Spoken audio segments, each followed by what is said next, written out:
Sir तुम्ही आता लगेच इकडे या, इकडे एक पेशंट जखमी झाला आहे बुलेट, आणि बरीच गर्दी आहे इकडे, एकदम 201 लोक जमले आहे इकडे सगळं. इथे गोळी लागली होती. गोळी लागली होती मानेला त्याच्या.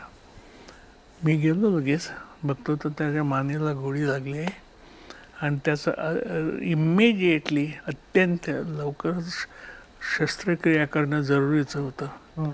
माझ्या सगळे ॲसिस्टंट जे होते तिकडे त्यांना सगळ्यांना बोलवून घेतलं, कशी सर्जरी करायची, काय करायचं हे सगळं दाखवून दिलं.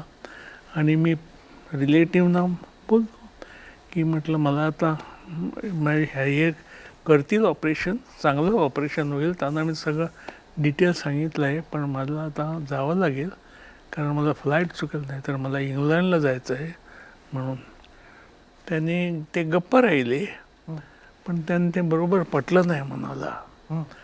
मी घरी गेलो, सूटकेस घेतली आणि ड्रायव्हरला सांगितलं चला एअरपोर्टला जाऊया आपण म्हणून.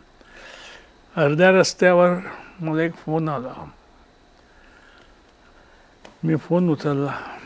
तिकडे हलो बिलो काय नाही त्यावेळी, आता ते हयात नाहीत. अरे बा, मी बाळासाहेब बोलतोय. हो, माझा एक चांगला कार्यकर्ता त्याला गोळी लागून तो तुमच्या देखरेखीखाली सायन हॉस्पिटलला ॲडमिट आहे.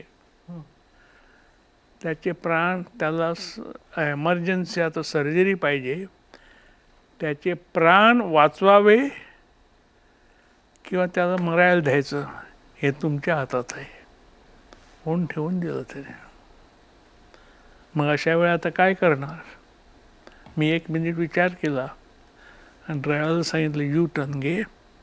गाडी यू टर्न केली. मी बायकोला फोन केला, म्हटलं इंग्लंडला फोन करून सांग मला 1 दिवस उशीर होईल यायला.